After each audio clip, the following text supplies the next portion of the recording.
Good evening, good evening, good evening, good evening, and good evening. Welcome to WeatherBrains episode number 564. This is the pre-show that... Hello? You okay there, Bill? Sounds like you have emphysema. And he can't hear a word I'm saying. As I was saying, this is the pre-show. This is the magical time of the show where we share boring personal stories, humorous anecdotes, and occasionally say outrageous things. Bill, you okay? Yo, Bill, he can't hear a word I'm saying. Well, maybe nobody can hear a word I'm saying. Sure you can. We'll start the show here in about 8 minutes. So if you want to scrub past the pre-show, we'll start the regular produced show. This is 564, episode 564. Election Eve. Bill can't hear a word I'm saying. Yes, I can now. Okay. All right. We were talking. It sounds like you have emphysema. You okay? No, it's just a sneeze. I don't know what that was. All right. So where are you this evening, Bill? In Walla Walla, Peoria, or East Taboga? In my palatial downstairs weather office. Oh, okay. So Brian sent a note, said he can't make it because he has to be a poll worker tomorrow. He's rigging the election. I think that, yeah. So I wonder what time you have to get up to be a poll worker. Well, you have to be there at 6, he said. So for Brian, that means he probably has to get up at 3:30. Oh, brother. I'm getting up at 3:30. Yeah, but... I'm speaking in Nashville, Tennessee. Woohoo! 9 o'clock. It's a quick trip up and a quick trip back. No kidding. You going to come back and do the weather? Oh, yeah. It's the book, man. I got to come back and vote and do the weather and all that stuff. So, wow. Who needs sleep? So who are you speaking to? Can you disclose that? I'll have to break your legs if I tell you. Okay. All right, no, it's the Tennessee State Golf Superintendents meeting in Nashville. Cool. They gather together and they're all weather weenies. They love this show, and just like the reason people like me to speak, I'm not really good. I just talk loud and my arms get going, and it's hard to sleep when I'm speaking. So. Well, that's the situation. I think there are a lot of people that disagree with that statement, but that's all right. No, I'm just just a rabble rouser. Are you getting some of those big Wall Street speeches too, James? $200,000 a speech. I'm still waiting on that first check to roll in. No, I'm not on that circuit. What are you eating? Some yogurt? What is that? Yeah, man. Oh yeah, wow. That go with your new. How many pounds have you lost? 8. I got lost 6 in 1 week, James, just by starting to run again. See, you're better than me. It takes me longer. It'll build. It's like it builds momentum. I couldn't work out today. I had one of these stinking, skin cancer things on my ear. Yeah, I've never had one of those. Good they caught it. Most people my age, they have these things like over. I've never had one before, and you never got out so much. Yeah, I mean, I don't get out much, but they didn't know for sure if it was cancer, so they have to do the little biopsy thing, and then they call you, and if it is, they zap it. I said, just don't take my whole ear off. So they just sent the biopsy away. That's all at this point. Yeah, they think it's one of those basal cell things where they just when the dermatologist gets out that little crazy looking thing that looks like a jeweler's eyepiece or something, you get a little nervous, like, oh my God. I've never been to one of these. I've never done it before until this is my first time to do one of those. So you guys they did a whole body scan. Well, we got Mr. Fairhaired John Walker on. John Walker. Hey, John Walker. Howdy, James. John and I have been to the cement plant in Ragland, Alabama. It was a fond memory of mine. A very, very fond memory. I just, I savor that photograph. I just, Well, James, this is a record. We have 3 guests on by 8:26. It's a shocker. Hey, how are you coming through, guys? All right, talk to us for a second, because you're garbled again. Yeah, test. I'm looking for the setting that I was able to adjust this afternoon, and I don't see it on the GUI, and everything's coming through a little bubbly again. Oh, no. Yeah, he needs to be able to set it back, James, to be just audio. because when his video is clear as a bell, but his audio when he's showing out when he sees us, he comes across garbled. That's funky. I've never seen anything like it. No, we've not had that problem before. Hey, But that's how's okay. that? Most people any better, listen. guys? We got that better now? Yeah. Yeah, that's much Yeah, better. I went ahead and turned off the video, so now the audio is good. So as long as you can see me, that's good. Well, we can't see you now, but that's can't okay. Mike.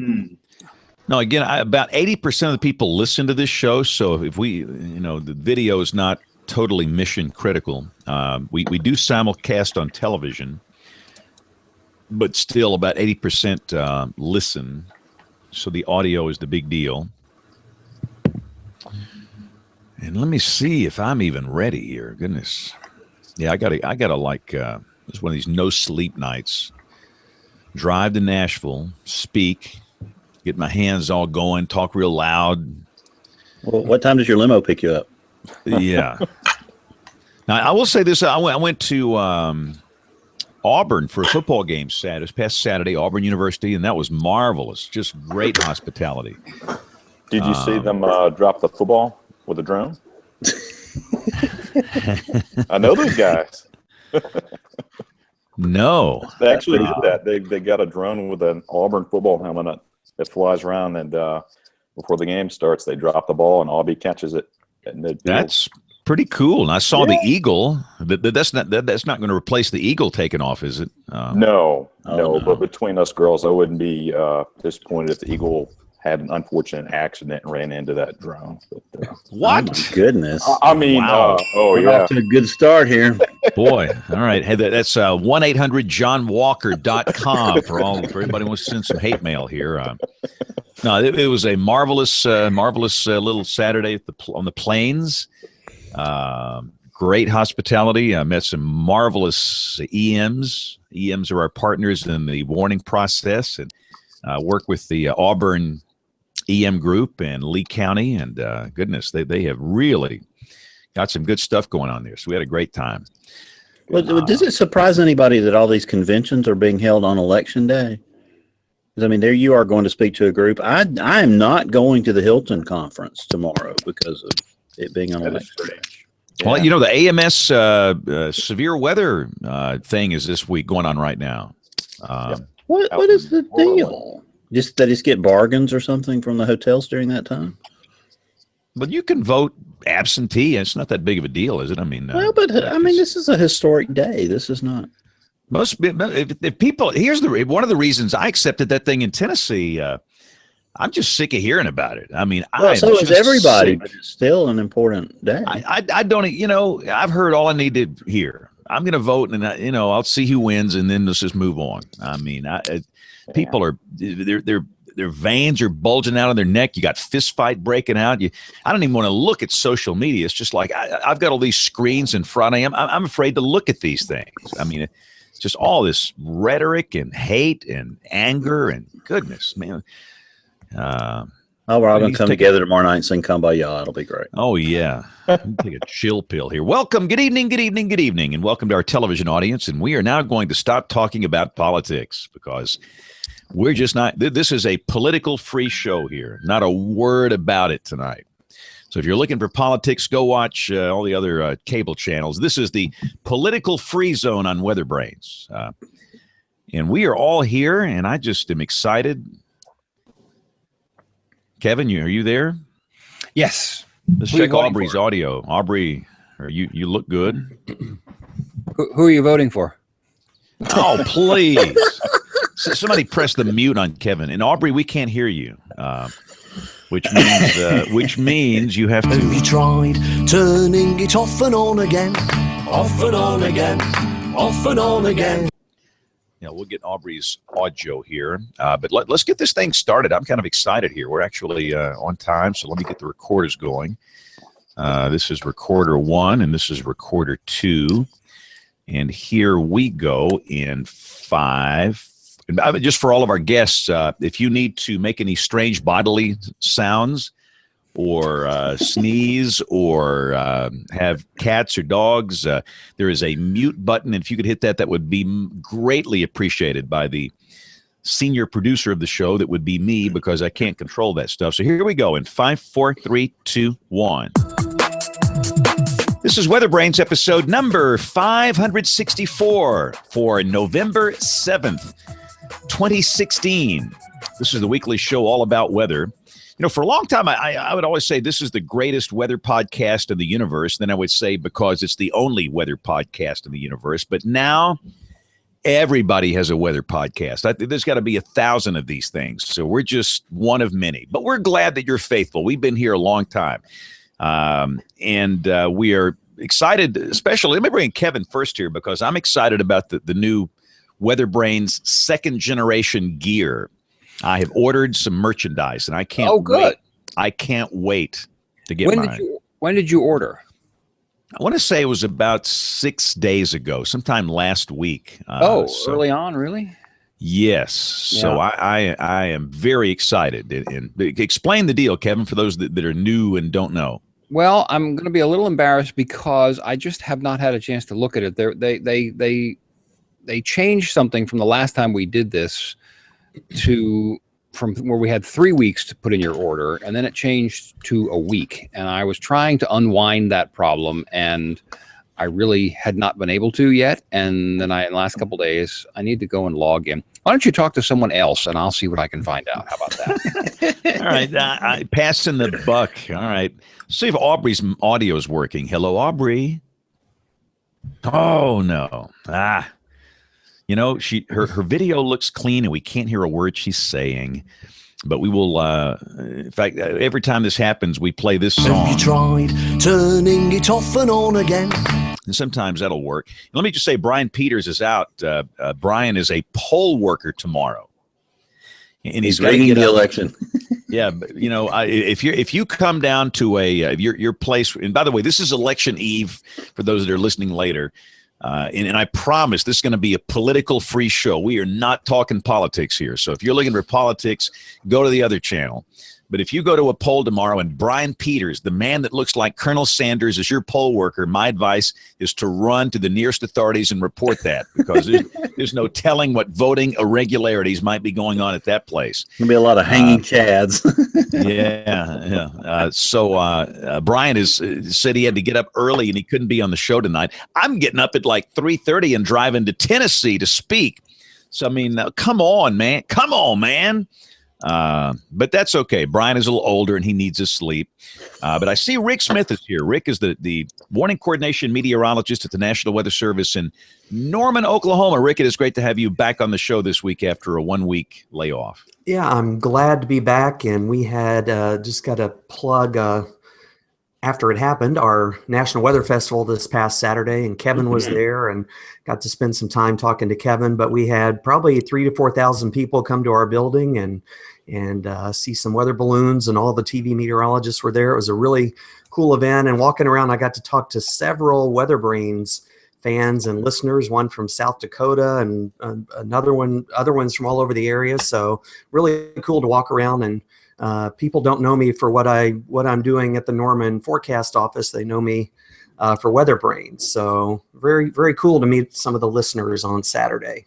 And I think we should probably apologize for that, because Rick used to be a guy with great credibility and this perfect reputation, and now look what we have done to him. So It's kind of like the Jerry Springer show.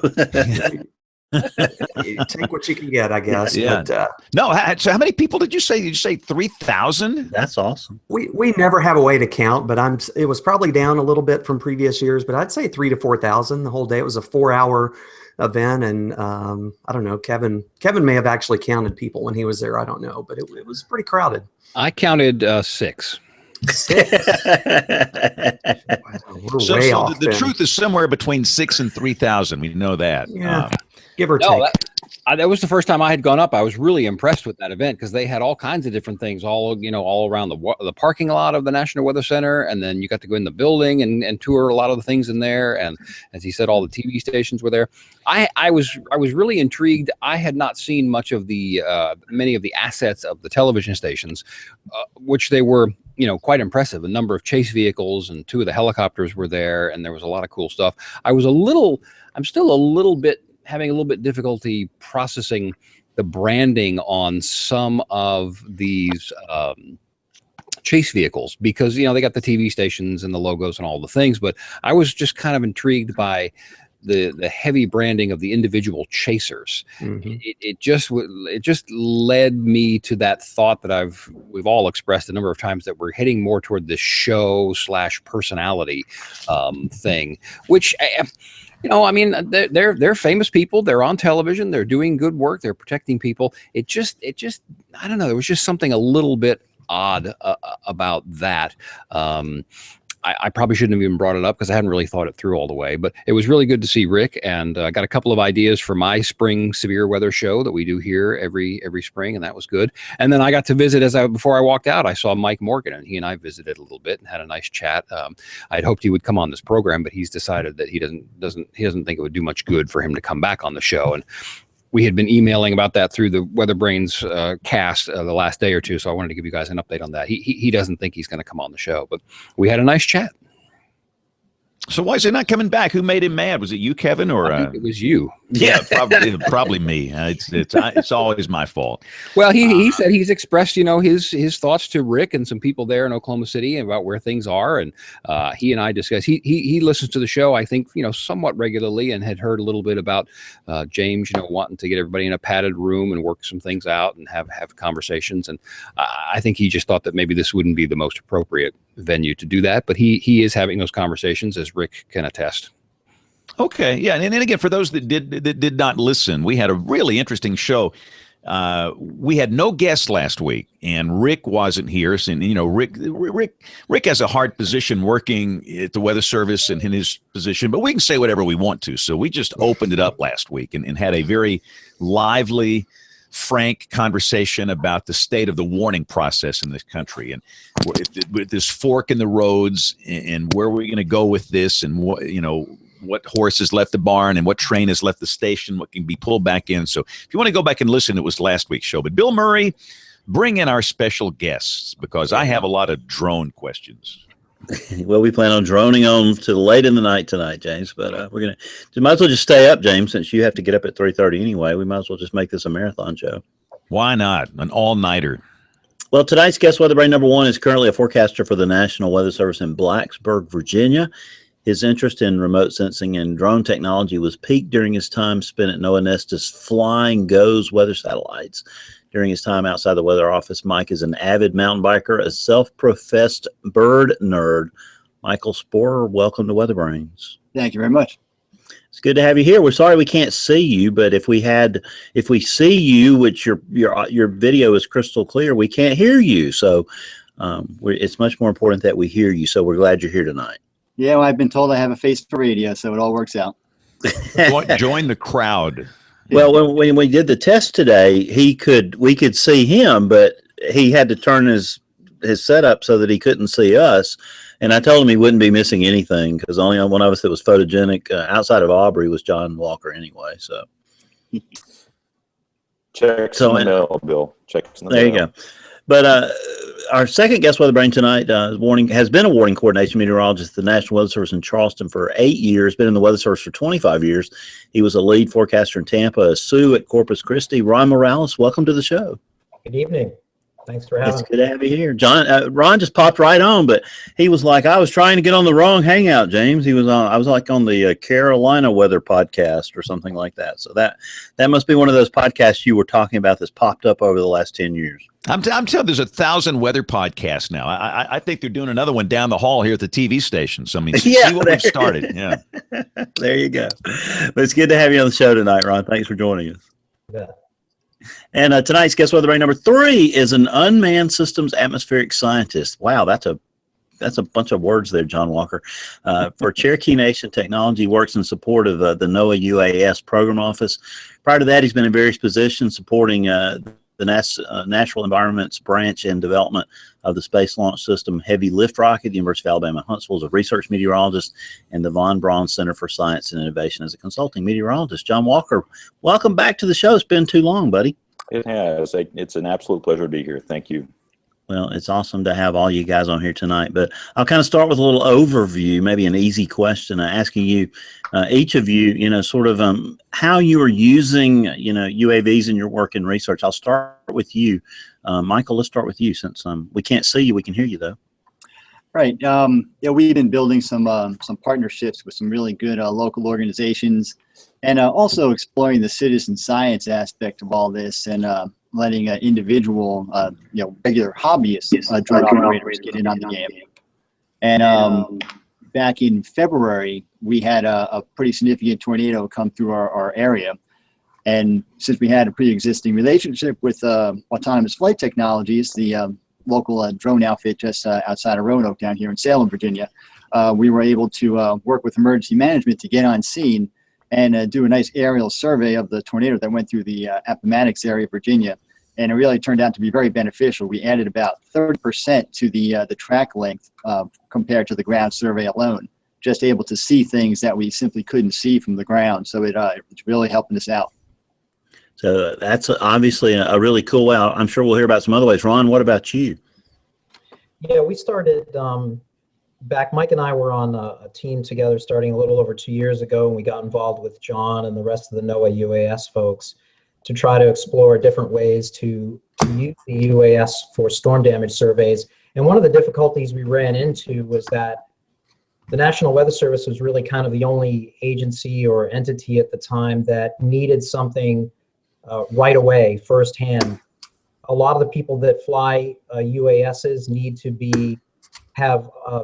get authorization from the FAA, for example, to fly over a particular area for a particular time. Well, we don't know where storms are going to be ahead of time, so we needed a way to have people fly for us anywhere. And actually, I had a local company here offer their services for a tornado, actually a couple. One was a few years ago, just around Christmas time, where they were able to fly over a tornado area that I would have never been able to find out on the ground. It was so weak that I wouldn't have been able to see the pattern adequately from the ground. But from the air, I could tell that there was some tornadic damage. It was very weak. And then later on, about a year later, we had a more significant tornado down in Georgia that we were able to get some really good footage and able to see in areas, as Mike had mentioned, we were able to kind of get the beginning and endings of paths a little easier, especially in remote areas. So do you think it's actually going to help to do a better job of figuring out what the damage ratings are on some of the tornadoes? Yeah, if that question's for me, we saw actually Mike on one of his groups that went out for him, and I'm sure John can talk more in detail of the actual stuff behind it, but we're getting, or can get sometimes, this 3D imagery that is down to somewhere in the order of a centimeter in resolution. So if you kind of just wrap your head around that for a second, that means you can see a nail, a 2x4, and I've seen some of this imagery. You're able to spin it around and look at it from any direction now. And I'm very certain that you could rate something remotely. So if you had a tornado, say do damage, and it's a 3 or 4 hour drive away, we could look at that imagery and make a rating remotely, and that saves a lot of money and time. Yeah, absolutely, because the budgets are getting tighter and tighter, and it's getting harder and harder to do surveys, right, Ron? Oh, absolutely. In fact, one of the difficulties we had was just recently with Hurricane Matthew, which created widespread damage across our entire coastline. But everyone wanted to call, or a lot of people started to want to call their damage tornadic damage. And there was no way I had the amount of manpower and time to get out and survey all those areas.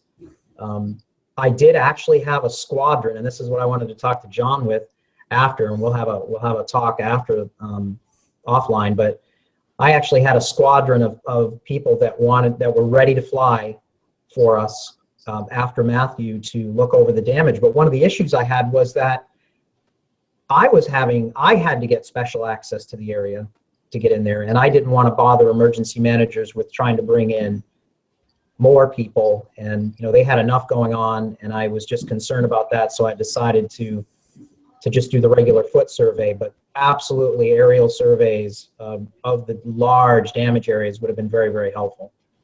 So John Walker, this 3D mapping that Ron's talking about, what do you have to shed light on that about? Well, it's one of the more advanced products you can get with aerial imagery. It doesn't have to be just a drone, but a drone is a very useful tool for getting you this access. You fly over an area, kind of do what we call a lawnmower pattern, and you look at the damage or whatever it is you're trying to get a model of from all different kinds of angles. Just imagine taking a photo,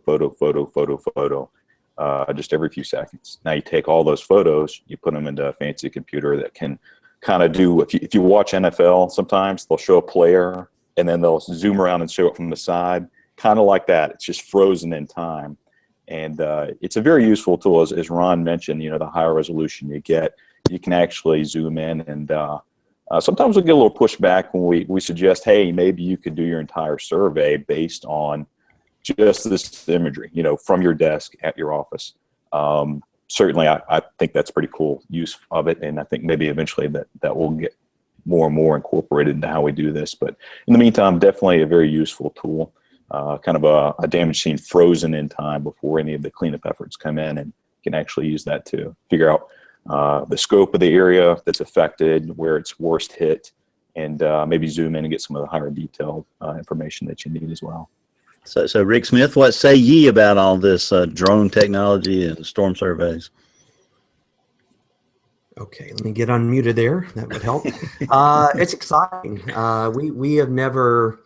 We've never done it directly, but we have benefited from other people that have shared footage with us, drone footage of damage surveys. Some of the most incredible video that I remember seeing is there was a chaser that was like right behind the Moore tornado in May of 2013, and he launched a drone from like the hardest hit area right by the hospital and got, it's very rare to be able to see the damage that fast after the tornado happened. So that was very interesting. But I see some big benefits for this, and I can tell you one thing that we would gladly, if we had the data and trusted the data and it was high resolution, I would have no problem at all rating tornadoes based on that. If we had, if, like Ron was describing, if we had the really high resolution data and we've had some of that before to look at, and it does help because it is, I was going to say it's tough. It's impossible in many cases to go out. We cannot survey everything that could be a tornado or that was a tornado even. So this is going to be, I'm excited about the prospects of this because I think it's really going to help us get a more detailed picture of what's going on. And I've got another comment later on, maybe about maybe a drawback associated with that. Oh, good. Okay. So John Walker, I didn't get to ask you the question. What are some cool ways that you're getting to use drones and what you do?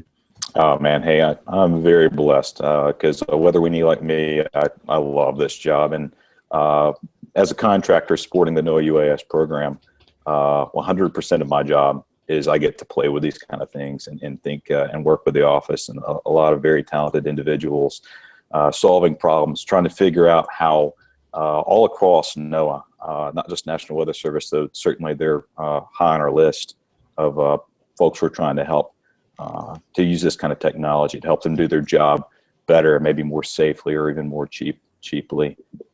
We get to play with the high altitude, long endurance aircraft. Think of a 737 sized jet, and now you can fly it for 24 hours up in the lower stratosphere, 60,000 feet over hurricanes, all the way down to the little guys that we've been talking about here. And a lot of kind of not traditional, I would say. A lot of people think of the little airplane drones or maybe the little helicopters, the vertical takeoff and landing, we call them. But we've got a lot of other ones we're working with as well, helping with the development of one called the Coyote.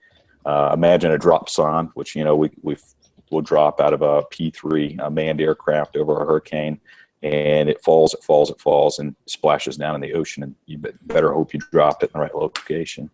Now they're starting to develop these kind of drones, the Coyote and other ones like it, where as soon as it drops out of the P-3, now the wings open up, and you got a sonde that you can steer pretty much for a couple of hours anywhere you want to go in the hurricane. You want to go in and out of the eye wall, and you want to get down to just a few feet or a few meters off the ocean surface, you can do it with this. So good example of getting observations where you can't normally get them, and definitely wouldn't fly a manned aircraft down in that area. So lots of fun applications. Is there ever a chance, John, that this will replace manned reconnaissance flights into tropical cyclones eventually?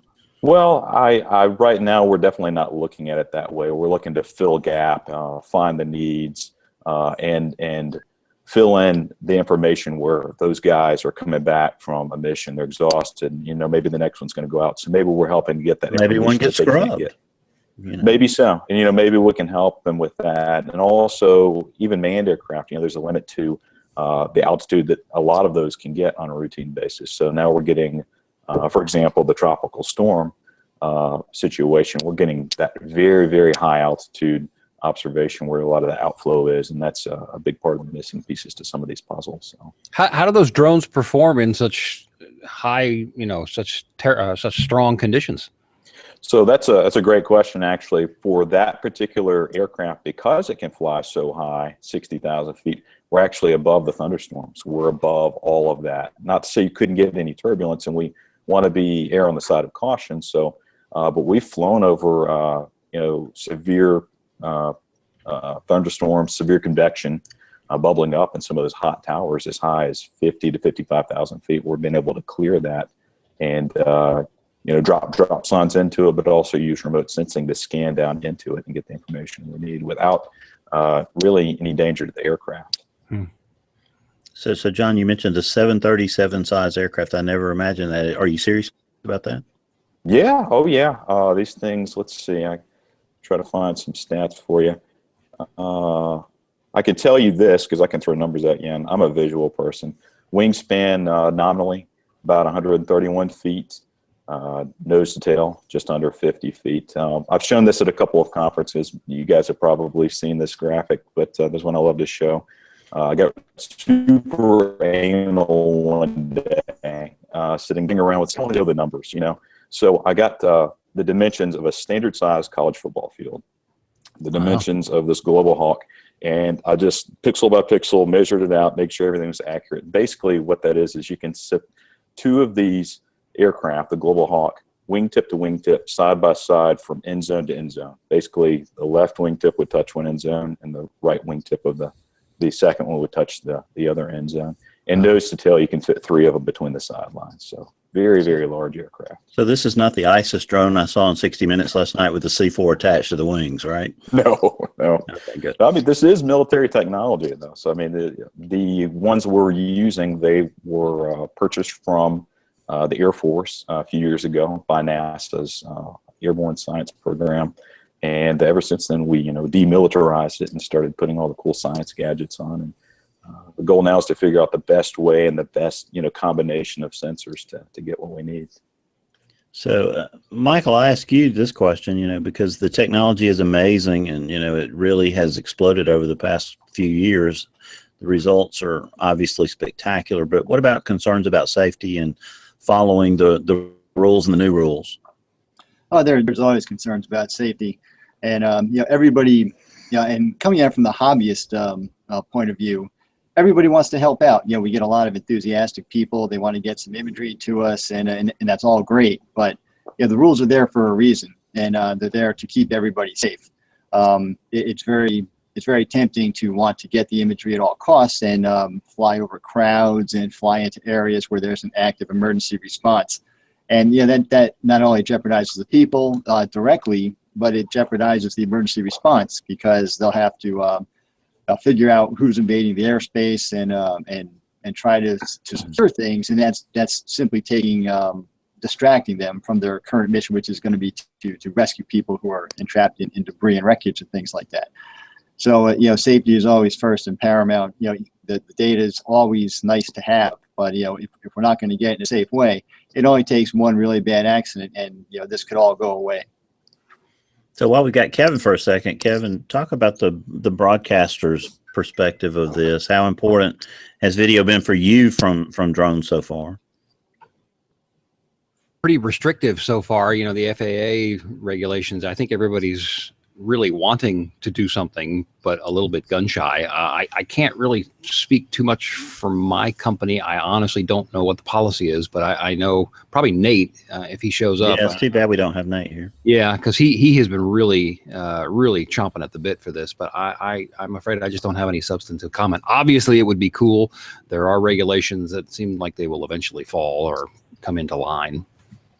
I can tell you that that we actually just had it was historic push. The FAA finally published their long-awaited regulations for small drones, and so the difference between now and 2 months ago or 3 months ago, it's tremendous what folks can do in any kind of line of business. So I got to go do my Fox show here in a second, but if these guys are into it at all, I saw some cool stuff. There was actually a drone demonstration out behind the Radar Innovations Lab at Rick's place on Saturday, and a couple of them. This is one of the things I think I would love to be able to do for our spring severe weather series, but there was talk of drones at mesonet sites, the Oklahoma mesonet sites, and that these in some way, shape, or form long term will perhaps in some cases assist or even replace upper air soundings, which I thought was fascinating. I got to go, but I'll listen later if you guys want to comment on that. Sure. I'll take that one. We're actually working with those guys out at the National Severe Storms Lab, and that is indeed what they're doing. They're taking, actually, I got a sample sensor here. I'll show you. Small sensors you can put on these little Hexcopter VTOL aircraft, about the size of a thumb drive here. I mean, that's for scale here. It's basically the size of a thumb drive, and that gets you pressure, temperature, humidity. And then we're working on other innovative ways to back up the wind speed and direction. But indeed, that's what we're doing, is trying to use these drones and put on this kind of meteorological instrumentation and fly them up and down and get all that information in the boundary layer, that lowest, during the daytime over land, 1 to 3 kilometers above the surface, where we don't get a lot of data right now. You look to me, John, this is the biggest problem we have in the enterprise when it comes to forecasting. If you ask me, it's the lack of data, the quality upper air data. We're still launching balloons like they launched in World War II. Right on. And it's 2016. Do you think this is the ultimate solution to finally getting us some continuous, reliable upper air data into these models? I think eventually, we're working on some more researchy ideas for, maybe years down the road, replacing that network. We're only beginning to kind of talk about that right now. We got a big push just to try to get that lower atmospheric data. And I agree with you, the upper air atmospheric. You look at a map, I mean, it's just a very sparse smattering of dots twice a day, 1 in the morning, 1 in the evening, and a lot missed in between. But I feel like right now, that's the tallest pole, is to get the lower atmosphere data and fill that in, especially when we can retrieve the platform that's carrying the sensor, and we can retrieve the sensor and reuse it, perhaps once an hour. Think of ASOS or the Mesonet in 3 dimensions now, and you're just flying up and down what we can do ahead of a winter storm, getting that thermal profile ahead of an impending severe weather day, getting that thermal information, and then the wind speed and direction, maybe when you're backing and increasing your helicity. If you get high enough, maybe you can actually watch the cap erode.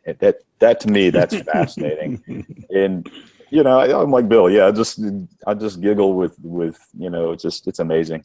So but the stuff you want to see when you're flying maybe we somewhere, will be able to get replace the upper air network as well with something like this. But I think that's much further down the road. Yeah, that's so cool, John. We really are weather nerds, aren't we? Man, I love it. Can't wait to fly somewhere so we can watch the cap erode. Right so Ron, what do you have to add to that? Anything talking about, using this for observations? Oh, absolutely. In fact, some of the earlier stuff I was involved in was more on the science side, and I'm an operational meteorologist, so you're always trying to gauge and walk the line between your operations and what you need right now and what you want to research. I mean, research has to feed into our operations. So the stuff that John's talking about has to feed into the operations, and that's the key, is to get all of these observations from different platforms such as radar, satellite, possibly drones, upper air balloons. And by the way, yeah, they're from the World War II era, but they're still one of the best observation and quality observations that we have. And without them, our models largely would fail. In fact, during the tropical systems in particular Matthew, just a few weeks ago, actually I guess close to a month ago now, we were launching extra upper air balloons across the entire eastern United States and Gulf of Mexico. So that's how important the National Hurricane Center thinks that those balloons are. We don't retrieve them though. Drones you would want to retrieve, I would think, unless we make them very, very cheap, disposable, which is possible. My neighbor and I have made some drones that are quite inexpensive material-wise. Even the electronics, I mean, you could technically lose those and not really be out of a lot of money. But I think we need to study, like John was saying, the lower boundary layer. That's a crucial part of the atmosphere that we generally undersample. But the key is how do you get that information into a model? That's why the European model, for example, everybody talks about it. It's really not that much better than our global model, our GFS model. It's just they assimilate the data a little differently. We can do it, by the way. It's just that we share our computer resources among many models in our United States, among many, many models in the weather community, whereas the Europeans don't have that. So they can run it and really take a lot of resources. So we have to share the resource, which means we have to cut down the amount of time we ingest. So if you add UAS data, for example, that's another source, that's another scale, time and space scale that has to be ingested. I think it's absolutely something that we need. And we could study things like sea breeze formation, for example, that our models really struggle with, and that we live and die by here in the Charleston and Savannah areas. So anybody that lives near the coast. I'm very excited about it, but I've been more on the observation side with trying to get information for the here and now, so to speak, or shortly after the now with storm damage. And that's been a big challenge, as John knows, and Mike and I have been working now with John for a couple of years now, right, John? Yep. And actually, just a few weeks ago, just prior to Matthew, we got approved by our Eastern Region and the National Weather Service to start moving ahead with trying to train some other National Weather Service offices with how to use this data. Wow, that's really cool. So Ron, you talked a moment ago, I think, about a squad of people that were waiting to help you. Is that a group that you recruited in advance, or did you volunteer their services? Yeah, they volunteered. In fact, one of the things we didn't really touch on, there's a lot of rules and regulations that we have to follow with this drone data. And one of the things we've been drilled on is that we cannot actively solicit, let's say, a company to say, hey, company A, go out and fly for us, please. We need the data. So what we do is it's sort of data of opportunity. I really don't think it's all that much different than a storm spotter that is out there that we already trained that happens to have a camera, but they're on the ground, whereas these cameras are flying around in the air. So you've got different things going on, but we will get, we cannot ask them directly to get it, but these people volunteered. I had within, the storm hadn't even hit yet, and I think John was on these emails too, where this one particular company started to organize a whole bunch of companies saying that they were ready, willing, and able to fly post-storm, even I think during the storm, but generally post-storm to get the data for us if we needed. And I did not call on them at that point, but it was there. So what makes that rule necessary in terms of the FAA regulation? Well, it's partly, it's more of a weather service government rule where we can't, there starts to get things in there of asking people to do stuff, and then there's a liability and then potentially a fee for getting this, and we're not to that point yet. I think in the future, I would like to be able to build in a budget for each, at least individual National Weather Service forecast office like Mike and I are at, that we could say, hey, we can actually offer you some money to fly. That's maybe would never happen, I don't know, but it's something that's on the table to talk about. And right now we're very excited because it took us 2 years to get to the point of being able to even move ahead and start utilizing this data sort of officially. Everyone knows it's been out there, but now we're working on ways and have found ways to get it efficiently and with pretty much no liability and no cost to the National Weather Service. And those are words that the upper management likes to hear. So Mike, you referred to it as the citizen scientist, and this obviously is what that is. Expand on that for a second. Yeah, it's a lot of basic people with mesonets in their backyard and things like that. That's really what makes a lot of this science tick, because the Weather Service doesn't have instrumentation covering every square inch of the country. We do fill a lot of those data gaps with people with their home weather stations, and really that citizen science aspect is being employed across many different disciplines, meteorology, ornithology, studying birds and things like that. People reporting what they see. And you don't have to have a formal business to make a difference with a drone. There's kind of a lot of people view this with caution, because they think a lot of people who aren't formally trained and operating on a for-profit motive might be a little bit more willing to take risks and not follow rules and things like that. I don't think that's necessarily the case. We just have to make sure everybody understands that there are rules of the road. Because when you go in, to the local big box store and you buy yourself a nice drone, there's not a lot pointing you in the right direction of where to go for safety and things like that. A lot of people can just take it out of the box and start flying without really knowing what they're doing. That's not the safe way to go. So if we educate the public on how they can help us in a constructive manner, that's just going to be a win-win, because the sales of these things are just going through the roof, and there's a lot more out there than you would really tend to think.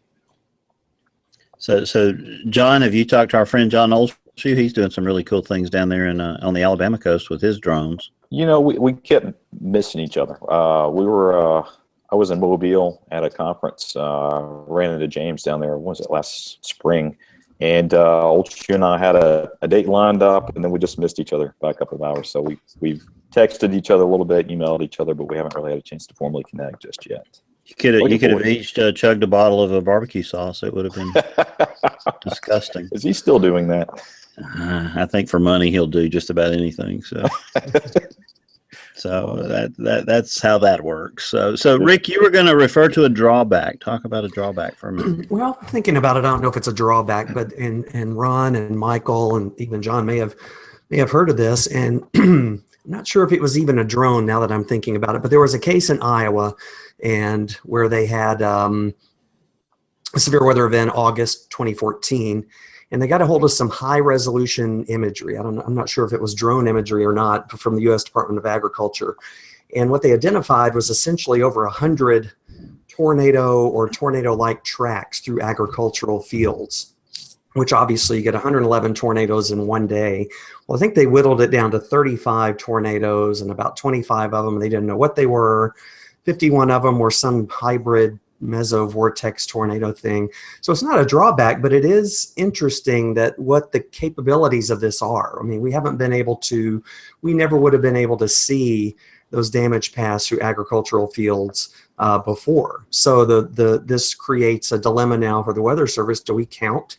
Do we say there was 35 tornadoes, even if they were little swirls in a agricultural field? At what point is it a tornado? Is it not? It's fascinating, and it is, it's really getting us thinking a lot more about more of this, what is a tornado? We try to put things in boxes, but this aerial imagery is showing us vividly in this case and others, I'm sure, that, counting tornadoes is going to get a lot more complicated the more data we get like this. And I don't know if you guys are familiar with this case or what you think about any of that. Yeah, that was actually high resolution satellite data, if I remember. But you bring up a good point that I'm talking about and Mike's talking about using drones or unmanned aerial vehicles for tornadoes that we suspect are already there.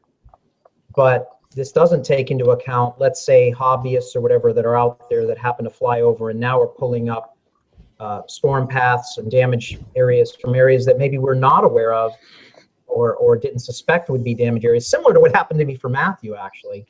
Because Matthew, everyone was calling everything tornadoes, and I was trying, and this became an insurance thing, actually. I think what was happening was people were finding out that if it was tornadic damage, the deductible is very, very low.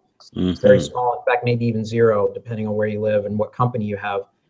But if it's a hurricane, it's like a 2 or 4 or 5% deductible, a much different situation monetarily.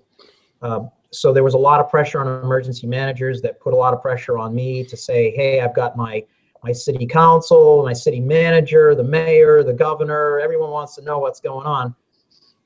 Is this a tornado? And so if you think about, say, after a big severe weather event, we're looking maybe at a few that we think are out there, but what if there's people flying all over the place saying, hey, we found one here, we found one there.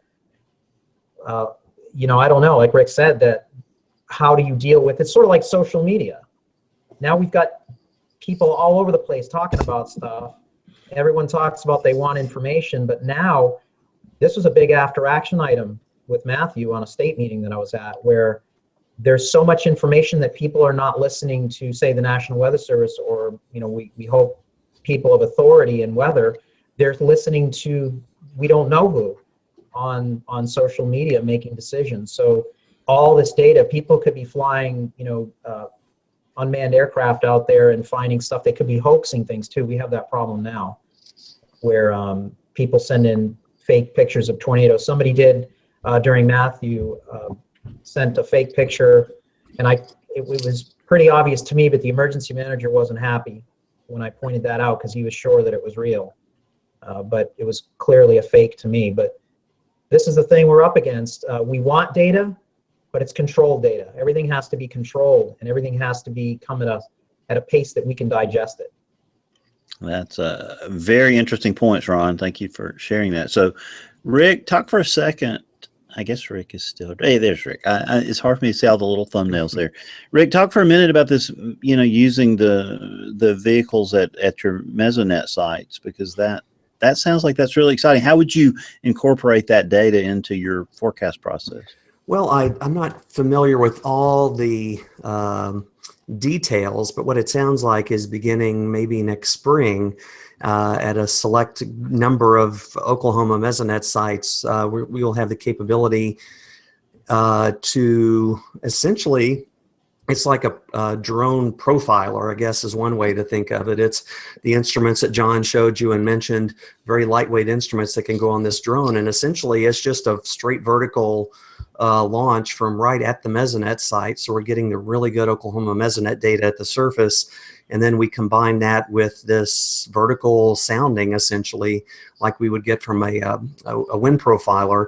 And that would just be incorporated into any number of things on a severe weather day. Like John said, look at watching the cap strength, watching the cap erode, looking at winds backing and veering at different levels, all the severe weather parameters that we look at on a severe weather day, thermodynamically and wind related, you know, just on demand, and we don't have to, you know, go through the expense and the motions of doing an extra balloon just at 1 o'clock in the afternoon.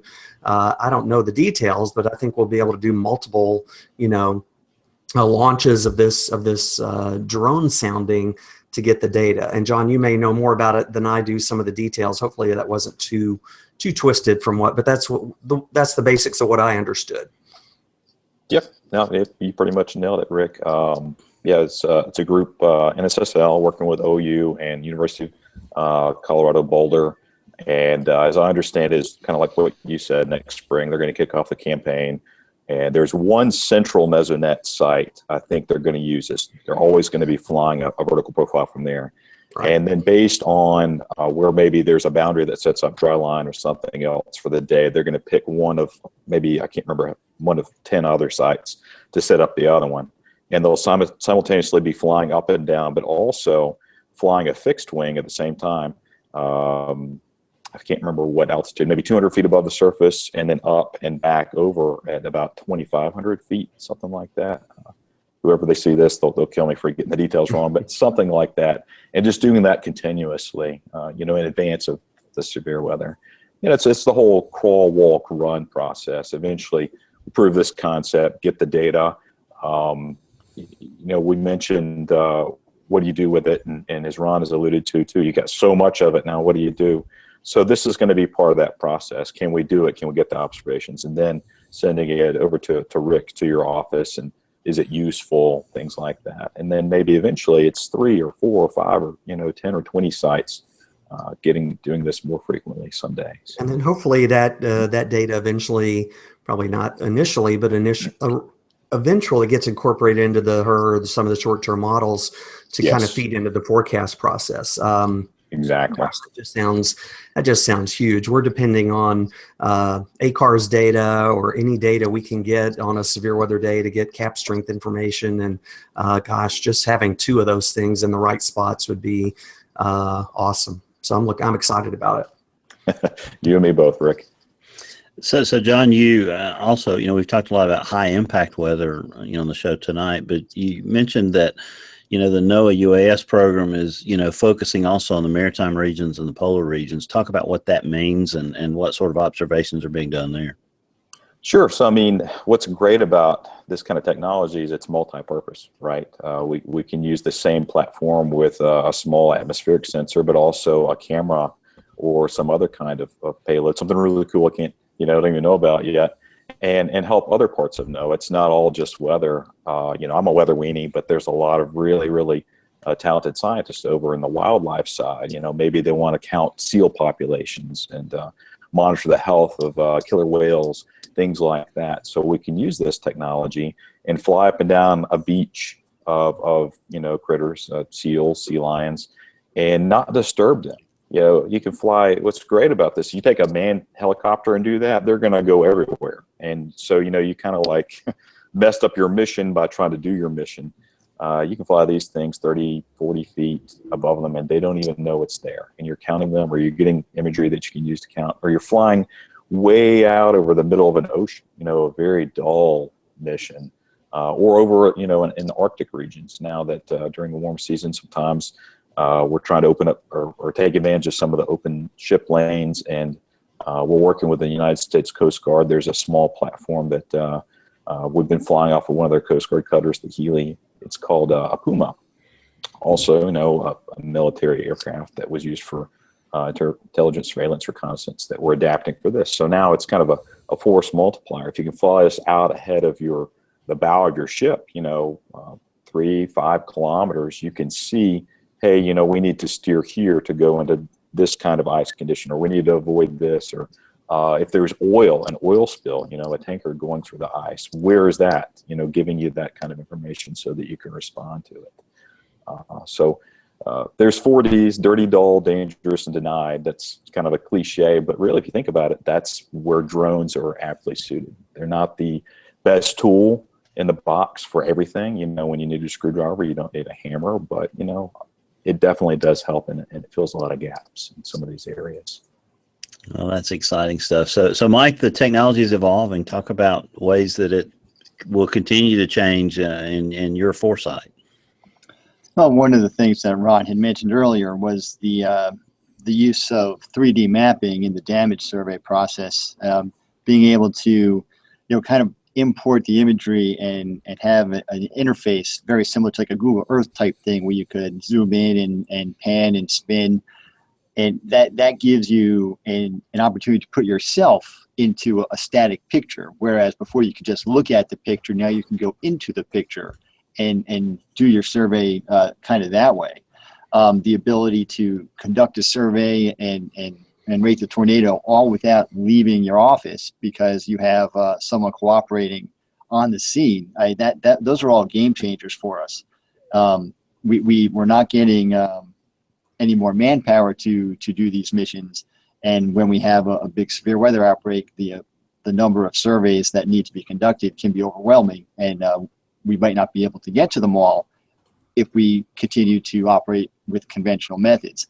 As we see this technology on the drones continue to grow and mature, it's going to just open up a lot of doors for us. I know there's going to be there's sensor technology out there now that drones can be used for fire weather to ascertain fuel moistures and things like that.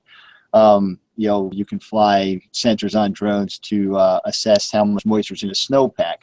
There's almost a limitless possibility to what you can use drones for. and the sensing technology that can be mounted on the drones, even the small guys, is just increasing by leaps and bounds. The company that we partner here with, AFT, they have an EVI camera they can mount to their drone to assess the health of vegetation and things like that, which is really fascinating for farmers, so they can look at how their fields are being impacted by the applications of fertilizer and things like that. So the sensor technology will continue to mature and just open up so many doors for us. That is really cool. Ron, anything you want to add to that? Yeah, not really. I mean, like John had mentioned, the most important thing that any automated system can do, like a drone, is to really get into monotonous area, like boring flights or areas that are kind of remote, things that humans maybe are not as efficient at doing. And it's just endless. I mean, I know that one of the companies here that we had worked with helped find a lost, I think it was a boat that sank in Charleston Harbor, and the Coast Guard couldn't find them, and they put this drone up with an infrared sensor, and within minutes they found the people in the water. I mean, these are just examples, real things. And if you just sat down with a piece of paper, which I haven't done, you could come up with hundreds and hundreds of things that you could put these drones and UAS to use. And I interchange those terms, UAS and drone. I really don't like the term drone. Negative connotation throughout the last few years. And Mike and I and John have spent a lot of time trying to get over this negativity and to show people that these are very, very good pieces of equipment that can be used properly and safely to get not only just regular run-of-the-mill type jobs done, but things that really benefit us, both in the science and real operations. So it's just a really exciting time, and I think that it's getting better. I mean, just in the last few years, technology has come along so quickly to make things expensive. And when things become inexpensive, then starts to open the door to more people getting them, the availability of the data, the better quality data. A few years ago, we ran into was that we could get the aerial data, but it was very low resolution. But now, my gosh, it doesn't take much to get certainly 720, 1080, and even 4K resolution in these aerial imageries and video. More than sufficient to zoom in and get high detail. Exciting things coming. So, Ron, I deduced from some of the notes you sent in your bio that maybe you were interested in, basically remote-controlled aircraft before you brought this into your weather service repertoire. Is that a safe assumption? Yeah, and if my neighbor's watching, he's the one that actually got me interested. He started to interested in building it with him, and one day we were like the Wright brothers. We built this fixed-wing double tail aircraft that we weren't sure it was going to fly. We did tests on it and everything, and the whole neighborhood lined up. This was probably now, and we went out and it flew, and we stuck actually I think we put his like Nikon camera on it, a regular handheld camera, strapped it to it to see what would happen. We got it back, and I was like, this is something that I need for the weather service to see things from the air. I saw my neighborhood from the air, that I got a whole different perspective that I had never seen before, like how close the river was to my house, for example, and how it snaked around in certain curves, and where the creeks were around me, and what it actually looked like. And I started to think, boy, if I just fly 150 feet or so high, I can see a lot, and I can get into areas that I can't get into. So we started really 6 or more years ago. In fact, my neighbor and I were the ones that put the first proposal together that John didn't see. This was the National Weather Service not getting involved with. I didn't even think, in fact, I don't even think I knew the NOAA UAS program existed at that point. Yeah, I was interested. I still am. Haven't had a chance really to fly recently, but flying, you really do learn a lot about flying when you fly these aircraft, especially fixed wing. The quads or the 4 bladed, or they could be hexacopters, 6 blades, or more. But they're very good to go up and down. They're very stable. They can maintain themselves in the wind. You can program them very easily to fly where you want. Whereas, but they usually don't have as long of a flying time. Whereas fixed wing is not quite as stable in wind. It's hard to hold it in a location, but they can fly longer. You can glide them, and that was really my love, was to how long could I keep a plane in the air on battery lives that were only like 20 minutes back then. Now I think they're probably double that. But yeah, it's just exciting and very interesting to me to get out into the environment and look at it and then say, well, how can I actually use that for good and for science? So Rick, comment on that, because the 3,500 men and women of the National Weather Service, many of them bring interesting skills like this into the Weather Service and put them to good use. Absolutely, and that's where some of the coolest things that happen are these individual innovators or these ideas. You know, I think some of the best ideas come up from the field offices like Ron's office and other ones out there. So yeah, I mean, obviously with the UAS and this technology, there are some restrictions as far as NOAA's concerned, and Ron already kind of talked about some of those, which we're working around. But I think we've got some good, smart people working on this and working it through the system, and you know, I'm optimistic about it. So yeah, it's very, very cool to have people that are. We're very fortunate to have people that are this smart to come up with these ideas, and they just kind of tend to go up from there. That seems to be where the best stuff comes from. So Mike, what's a bird nerd? Tell us what you mean by that. Well, I got very interested in bird identification and bird photography. You know, living out here in the Southern Appalachians, so in the migratory corridor for the East Coast. I mean, it's a never-ending supply of beautiful birds coming through all year round. And I like to go up to the Hanging Rock Raptor Observatory up in West Virginia. It's at the right along the spine of a beautiful ridge up around 3,500 feet. And in September, I believe it's about 90% of the broad-winged hawks come through in about a 3-day period. And you can go up there and just see hundreds, if not thousands, of birds coming through. It's really a spectacle to behold. Wow, that's really cool. So you have to give us the date of that next year, and we'll come crowd you out. Sounds good. But thank you for being here tonight. We really appreciate it. So, John Walker, one last question for you. You interned under Span. What did that mean to your career, and do you have any funny stories you could tell us? Oh, brother. Now it's my turn. Yeah. I'll tell you, that was I still am wet behind the ears, but I was, a young pup, and that meant a lot to me. I sent in this application because, I was pursuing a broadcast meteorology path at the time, and I thought, man, I'll bet there's a thousand other people that are going to send this in. It's like, trying to get Ed McMahon on your doorstep, right?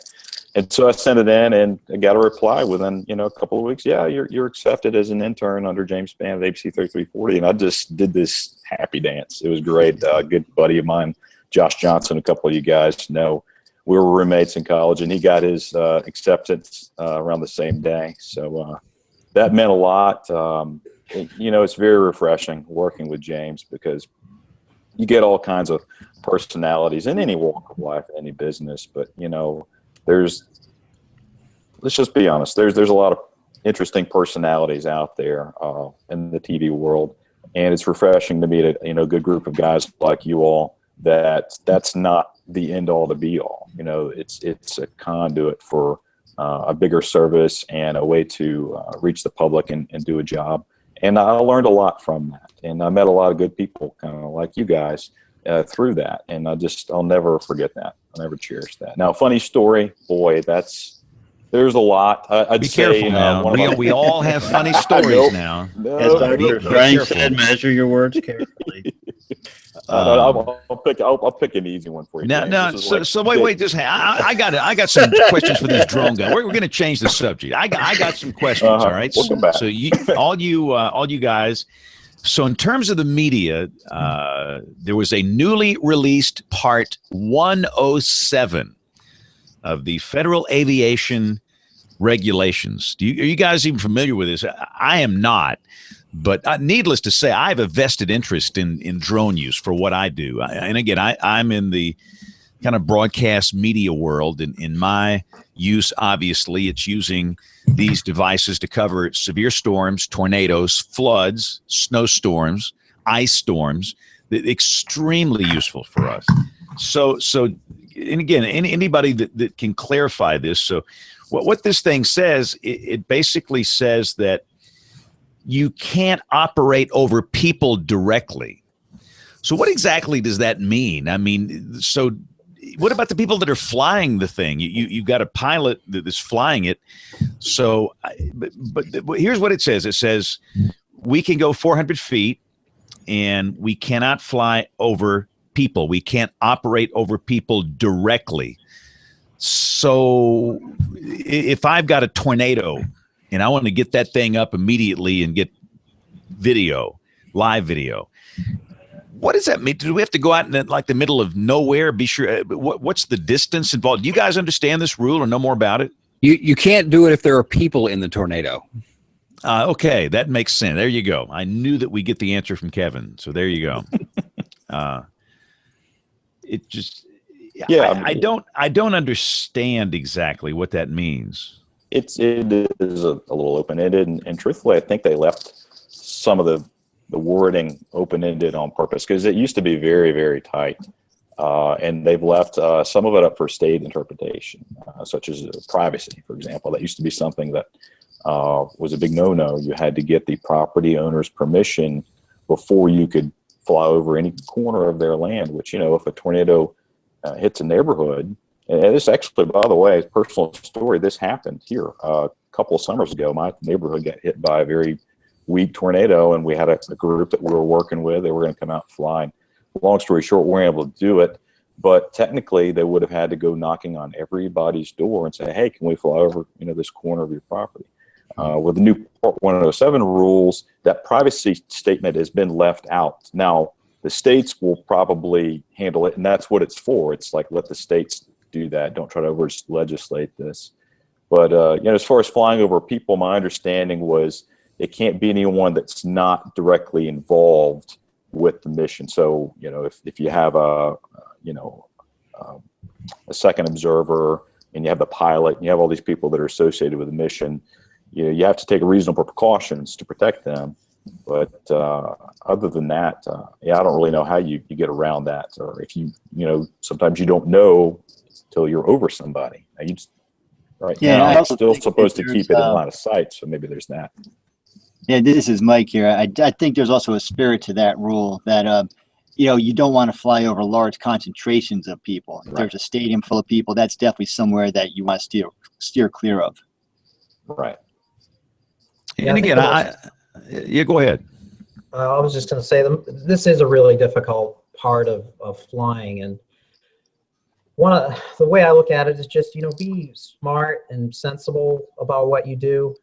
And on the missions that I've been on, I was actually surprised how little people seem to be interested in what we were doing. I would have thought it'd be the opposite. Back 5 or 6 years ago, people would crowd around you because it was more of a novelty. Nowadays, people are so used to seeing this stuff. When we were on a pretty major tornado damage path in Georgia a few years ago, or maybe a year or so ago, I forget now, but the workers were going about their business, cleaning stuff up, and we were flying and not harming anyone or doing anything crazy, but they were just going about their business. And I think that if you're sensible about what you're doing and you're conscious about the people and the environment around, people are pretty willing, very willing actually, I think, to let you do your job, especially if you're going in there kind of more on an official thing and you're not just gawking at the damage, so to speak. And that's a really difficult thing to look like you're not doing when you're doing a damage survey. I always tell the guys and girls that are with me, like, remember, these are people that just lost their home or maybe even lost somebody. You know, we've got to show sensitivity toward that. The same goes when you're flying, you know, that it's a mission, it's job related, and you're trying to get a job done. So there are a lot of crazy restrictions which upset people that want to fly and do it the right way. So, and you stuff really, really difficult, you know, flying over people.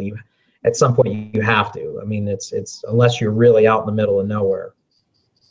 Yeah, and again, it's something we have to learn. Now, we right now are not using them. And let me just say here, I work for a company called Sinclair Broadcast Group. That is the largest owner of TV stations in the country. And some of their stations are in this a beta program where they're flying them. I know that our station in Little Rock is doing it and some other ones.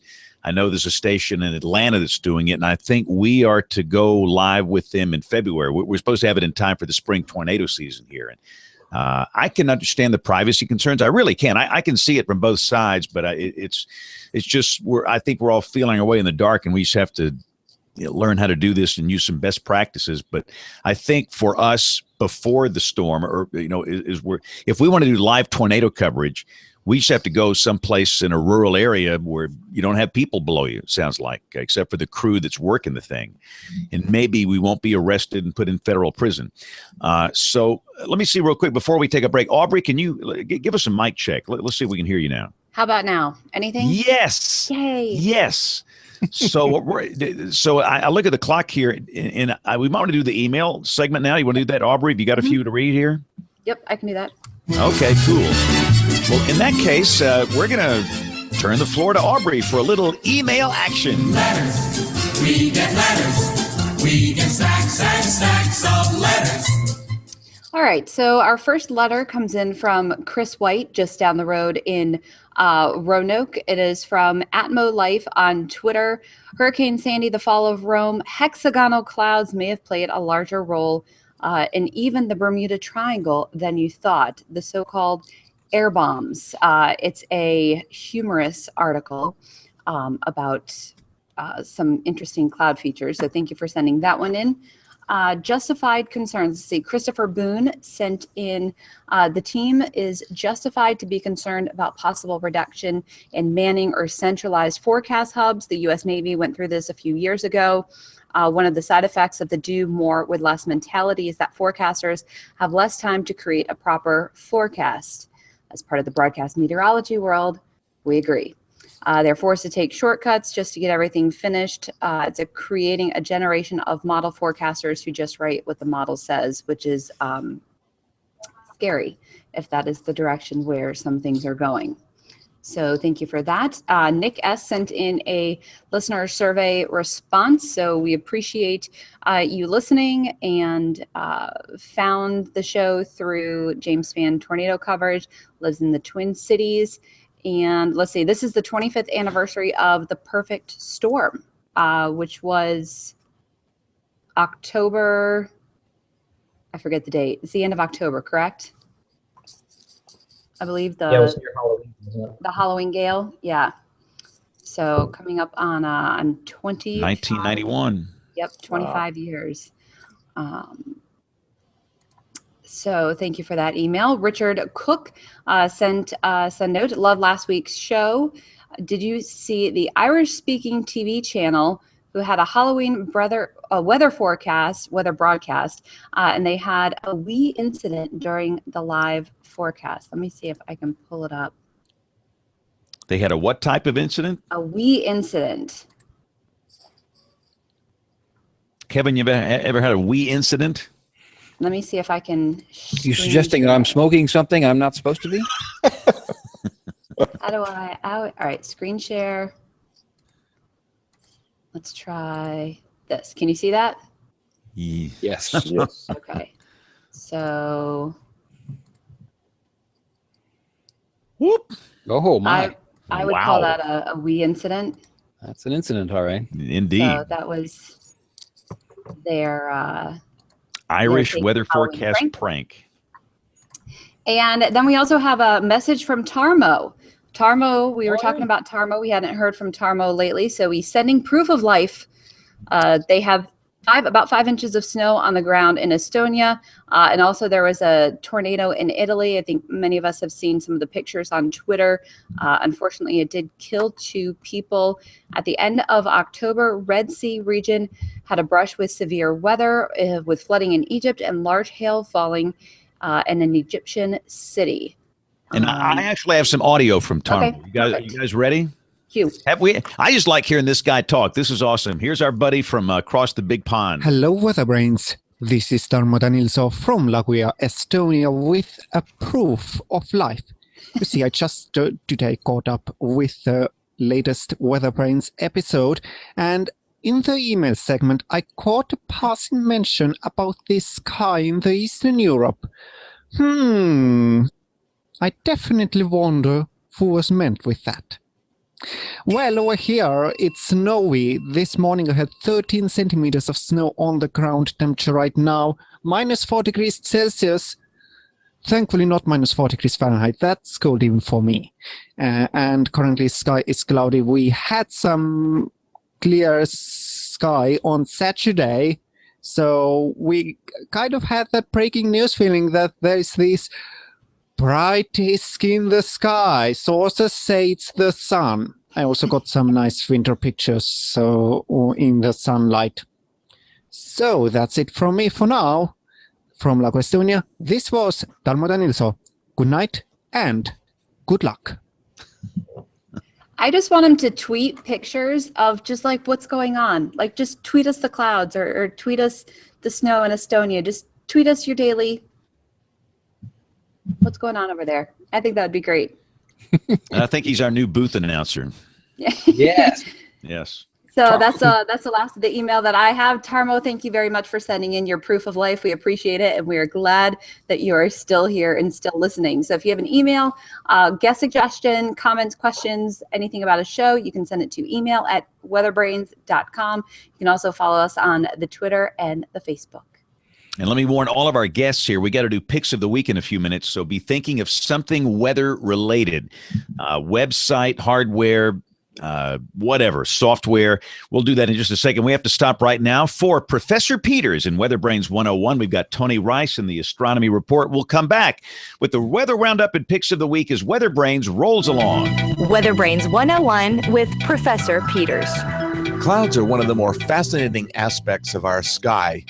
There are three main cloud groups, grouped by altitude, generally low, middle, and high.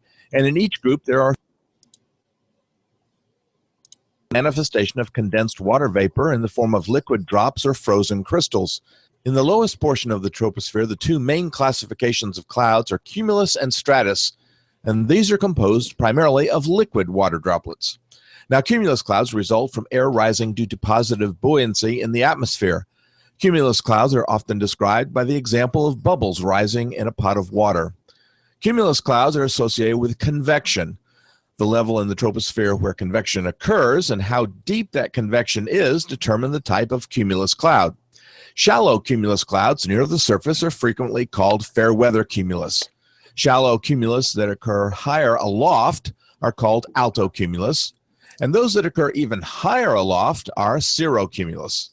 If the convection is deep, extending from the lower levels of the troposphere into the upper troposphere, the result is a thunderstorm called a cumulonimbus. Stratus clouds, on the other hand, result from a forced lifting of air due to low-level convergence and upper-level divergence.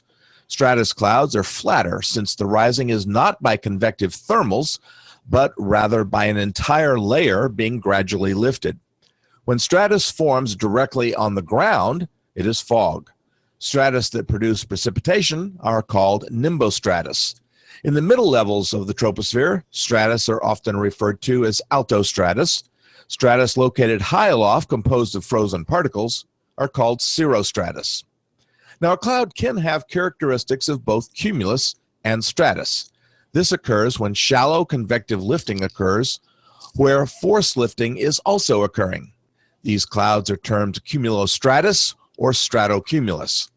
On satellite, they appear as a sheet of cloud, but also with some lumpiness. If you have a question about the weather, drop an email to question@weatherbrains.com. Looking beyond the atmosphere, here's Tony Rice with your Astronomy Outlook. According to the Associated Press, over 43 million votes have already been cast. The rest will have their chance on Tuesday at their assigned polling places or by mailing in an absentee ballot. But what if your job takes you somewhere that the Postal Service doesn't reach, like low Earth orbit? During the Space Shuttle, Apollo, and earlier programs, missions were planned years in advance and were measured in days. This enabled astronauts to plan ahead and submit absentee ballots if they wanted to vote. Today's space station missions last 6 months or more, though, and those ballots aren't available before launch. Then Texas Governor George W. Bush signed a bill into law in 1997, which enabled astronauts, like the current International Space Station commander Shane Kimbrough, to vote from 250 miles up and at 17,500 miles an hour. David Wolf became the first astronaut to cast a vote from space in a local election in 1997, while he was aboard the Mir space station. It's not just about getting their vote counted, though. Astronauts see this as making a statement about the importance of voting. The way it works is that astronauts receive a ballot in the form of an encrypted PDF file that's generated from the astronaut's home county clerk's office. This file, which can only be opened by the astronaut and the clerk, is emailed to the astronaut's account and uploaded to station along with all the other email. Once returned, the county clerk records the vote by hand in a standard ballot. Russian cosmonauts follow a similar procedure, but instead of encrypted email, they rely on a closed communication channel with the head cosmonaut on the ground who acts as a proxy, recording the vote on paper, and then with great pomp and circumstance, submits the vote for the television cameras. Elsewhere in the sky, one nice thing about the switch back to standard time is that it puts our brightest planet on display. During the evening commute for many, our brightest planet is on display. For about the next 4 months, look to the western sky around dusk. That bright dot in the sky is Venus. Once the sky gets a little bit darker, look up and slightly to the left for orangey Mars. That's your astronomy outlook. Follow me at RTP Hokie for more spacey stuff like this. When the weather ball is red, warmer weather is ahead. When the weather ball is white, colder weather is in sight. When the weather ball is green, no change in the weather is foreseen. When colors blink, by night or day, precipitation's on the way.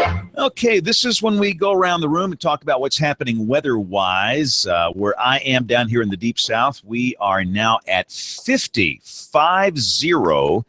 consecutive days without rain, and that's not good. Droughts are not good.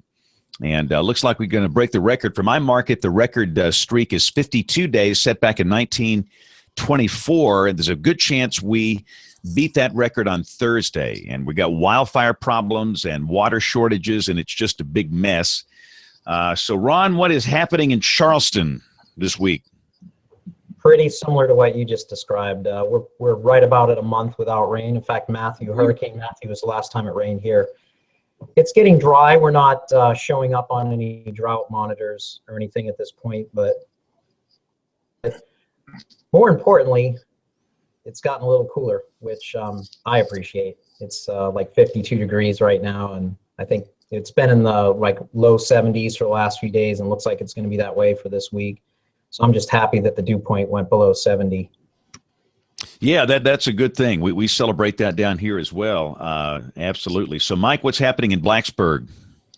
Yeah, we're pretty much in the same boat as you folks are with the fire weather concerns starting to grow. Just hasn't been raining a whole lot. We've had some light precipitation past, about 2-3 days back, only a tenth or two.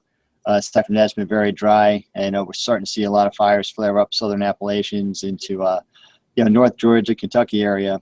Luckily, we're getting into the part of the year now where the nights are getting longer and temperatures are cooling down, or else we'd, if this was maybe 2 or 3 weeks earlier, fire weather concerns would definitely be getting very worrisome indeed. They're bad enough as it is, and we have some couple cold fronts coming through and probably going to get a little breezy behind them. So it's possible we could be looking at some red flag criteria for some locations. But as I said, luckily, it looks like with the longer nights and the cooler temperatures, that's really going to save us.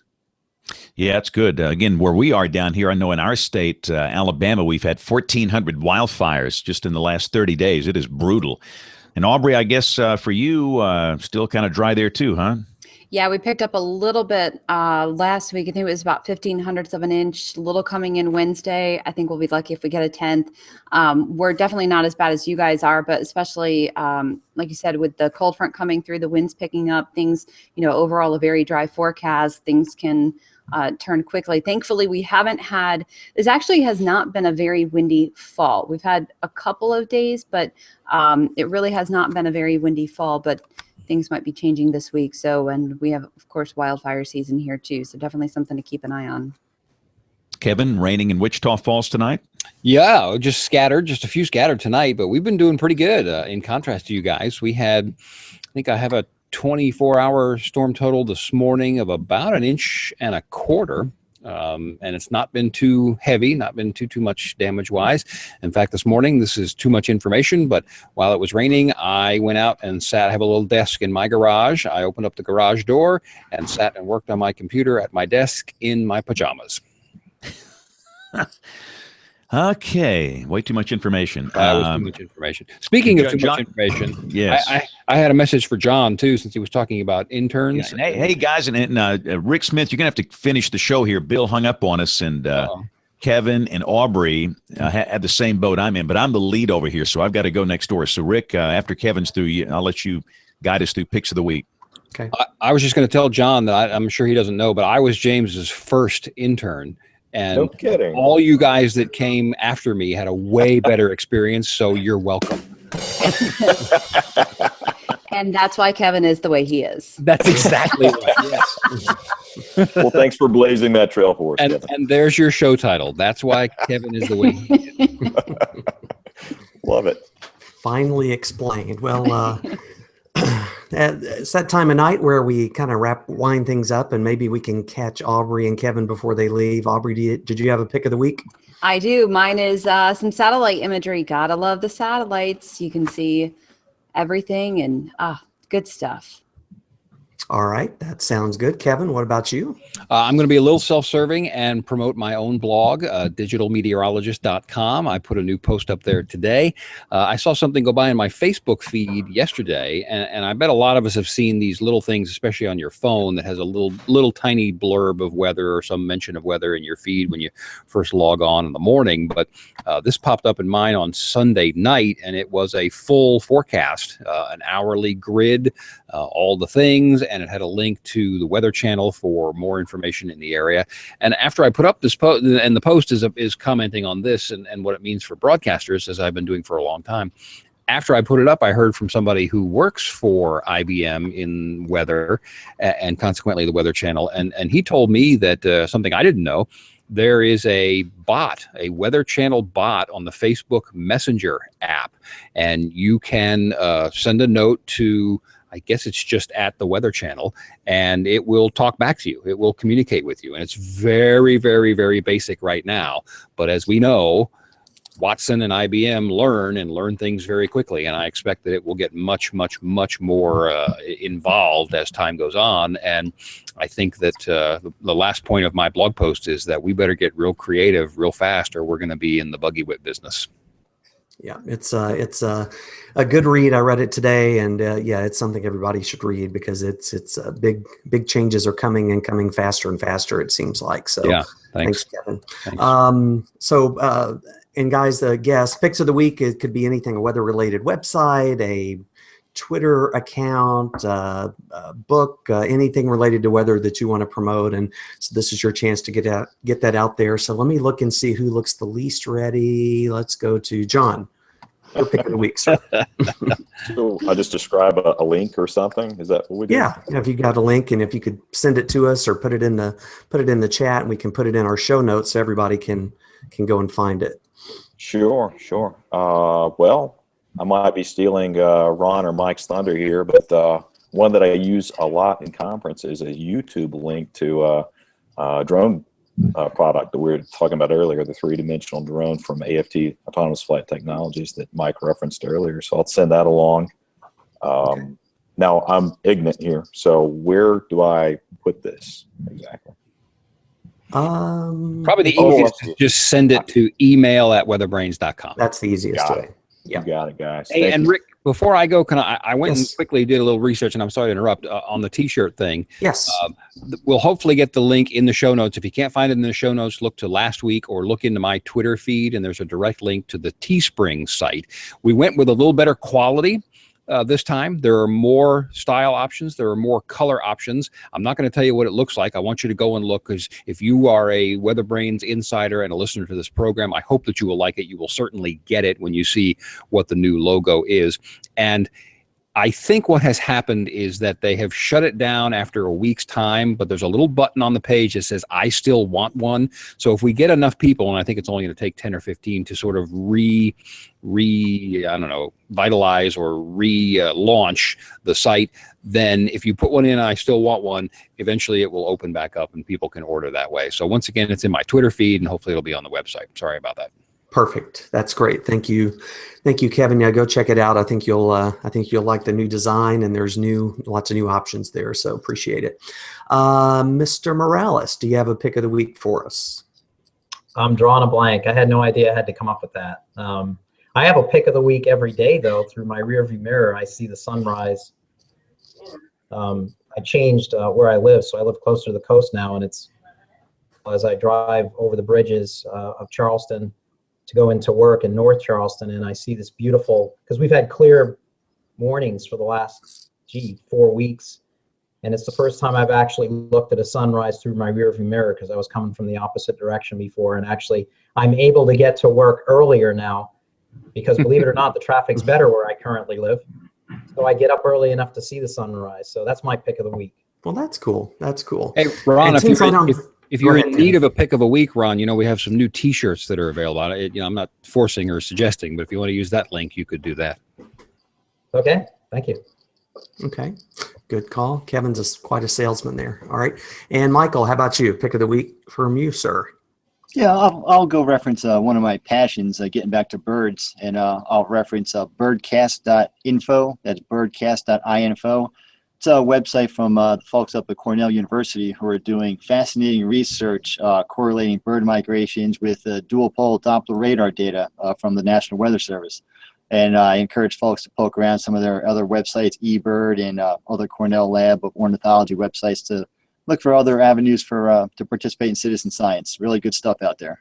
Okay. All right. We appreciate that. That sounds interesting. Well, that is our show for this evening. WeatherBrains is a weekly podcast all about the weather for weather geeks by weather geeks, and you're welcome to join us every week. You can catch us live at 8:30 p.m. Central Time most Monday nights at live.bigbrainsmedia.com. Most of you listen in the recorded version, and you can go and watch the YouTube version and see all the exciting video that goes along with this. Most of you are listening, though, on iTunes or Stitcher or whatever your favorite podcast program is. We really appreciate your reviews. So if you have a review on iTunes or whatever the platform is, we'd really appreciate that, letting us know what you think about the show. You can also provide us your comments, your questions, your guest suggestions. Most of the guests that we have on the show really come about because of your guest suggestions. So be sure and send us those. Email at weatherbrains.com and let us know what you think about the show, what you would like to see different, and if you have any guests that you'd like to see or hear on the show, we'd appreciate that. I think that's it for this evening. On behalf of the whole WeatherBrains crew, James Spann and Kevin and Aubrey and Brian and Bill Murray and Nate and everybody else, we appreciate you joining us, and we will talk to you again next week. Good night. Thank you. All right, guys. Yeah, thank you so much for joining us. We appreciate it. Thank you. It's a pleasure. All right. Take care.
I totally forgot we got the WeatherBrains stream still going on. Wow, this is creepy. So here's the soundboard. Hello, WeatherBrains friends. Thanks for listening. Still got a few people watching, which is really, really weird. 8 people are down here watching nothing. Wow. All right, we're on Song of the Night, so if you want to join us over there, we're on. Just follow my Twitter feed. Click the Song of the Night link. Thank you guys for watching. We talked about drones tonight. Great show. It'll be posted here soon, so we are off. We'll see you guys next week.